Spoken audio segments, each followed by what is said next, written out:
प्यार का कोई मोल नहीं। ये कहानी है उस लड़के और लड़की की जो अपने प्यार के सहारे अपनी सारी खुशियां एक साथ बांट रहे और उन्हें दुगना कर रहे और अपने गम बांटकर उन्हें कम कर रहे।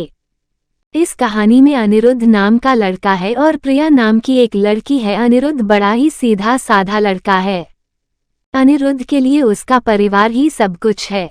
अनिरुद्ध अपने परिवार के लिए कुछ भी कर सकता है, इसलिए वह दिन रात मेहनत करता है और दिन रात मन लगाकर पढ़ाई करता है, साथ ही साथ कुछ काम करता है जिसे कुछ पैसे कमा सके।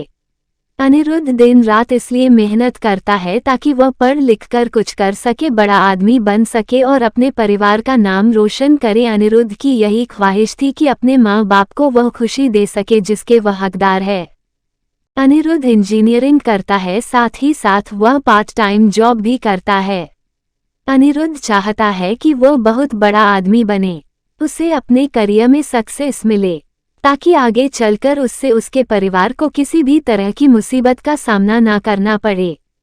अनिरुद्ध रोज की तरह अपने ऑफिस जा रहा रहता है। वहां आज उसके ऑफिस में एक प्रिया नाम की लड़की ने न्यू ज्वाइनिंग की होती है। प्रिया को देखते ही अनिरुद्ध को उससे प्यार हो जाता है, पहली नजर वाला प्यार। प्रिया भी अनिरुद्ध की तरह ही सीधी सादी लड़की होती है जिसके लिए उसका परिवार और उसका फ्यूचर ही सब कुछ है। वह अपने माँ बाप का हाथ बटाने के लिए पढ़ाई के साथ साथ पार्ट टाइम जॉब भी करती हैं। प्रिया लेकिन अनिरुद्ध से थोड़ी सी अलग है।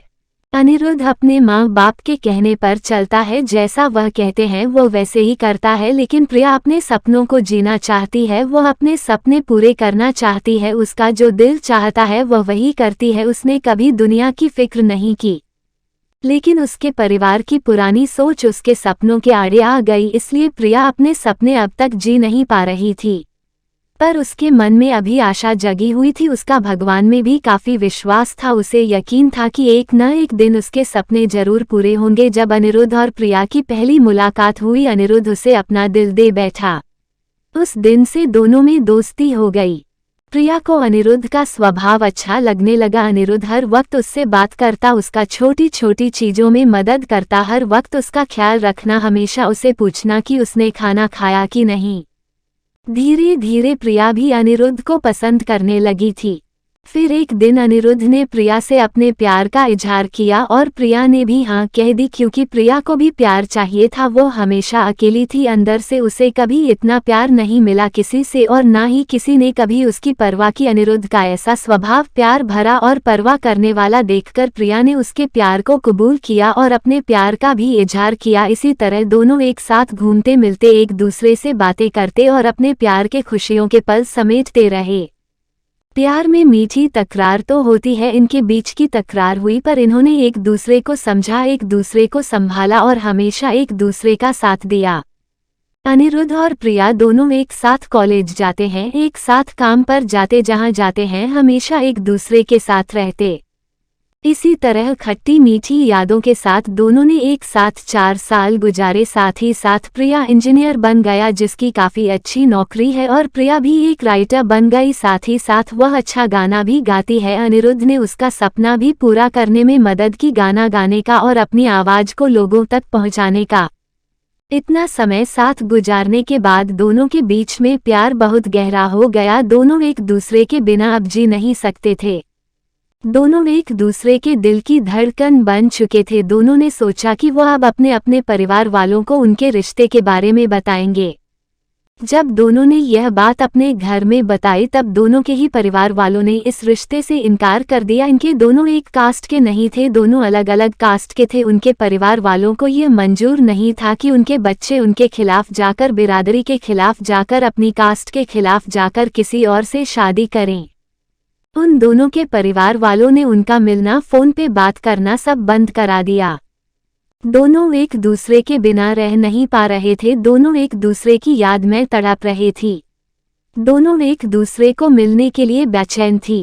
अनिरुद्ध जो अपने परिवार की इतनी इज्जत करता है, उनके लिए कुछ भी कर सकता है, उन्हें कभी दुखी नहीं देख सकत। अपने परिवार की खातिर उसने प्रिया को भूलने का फैसला कर लिया। प्रिया को अपने प्यार और भगवान पे पूरा भरोसा था।